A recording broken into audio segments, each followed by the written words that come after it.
papatunayan ko na lang. Papatunayan ko na lang na talagang hindi ko ginamit ng tama ang confidential fund. I am very confident and my lawyers are so confident and I'm the most confident. That's why I am confidential queen.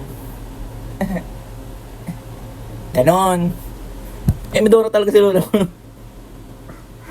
Medora talaga si Sarah B. Tapos may mga discouragement mo siyang ginagawa na wag daw iboto yung mga bata regarding sa lineup ni Romualdez. Diyos ko, kinakalaban mo kung kahit sino na lang kinakalaban mo, B. Diyos ko, kung ako sa'yo, tatadan mo ng kaso kung sino. Di ba ikaw, oh.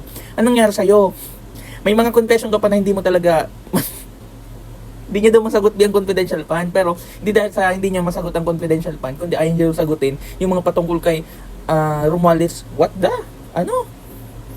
Oh, pakinggan niyo to. Medora talaga. Madami nagtatanong sa akin ngayon, ano bang magagawa namin? Ano bang matulong namin sa eleksyon?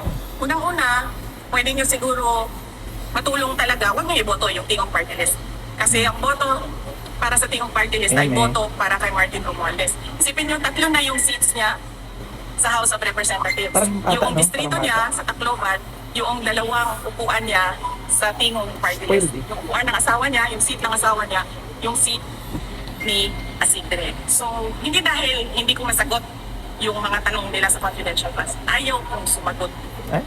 Sa ulitin nga natin. Ano daw? So, hindi dahil hindi ko tingnan niyo yung connectivity ng sentence niya. Upuan ng asawa niya, yung seat ng asawa niya, yung seat connection ni pakinggan yung mabuti. So, hindi dahil hindi ko masagot yung mga tanong nila sa confidential class. Ayaw kong sumagot. Blackboard, bakit? Sa Saan? mga pagmamayari ni Martin Romualdez. Ano daw? Marley Kalap. Di ba ganun si Marley ka? Robot ka, girl. Kaya mong tumawa without opening your mouth wide. Di ba? Ganun. Kagiging mo nga.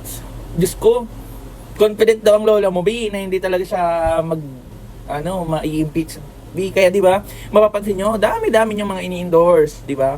Kasi, impeachment is so political. Kahit, regardless kung ano pa ang tingin ng mga tao sa mga taong mag-acquit sa kanya, it doesn't matter. Dignidad na lang talaga, B, at kahiya na lang talaga, B. Palakasan na lang ng lakas ng loob. Ano? Di ba? Si Bongo. Diba to? Si Robin, si Camille Villar, si Amy Duterte. Puro na yung mga Duterte. Mga pangalan nila, mga last name nila, Duterte na lahat.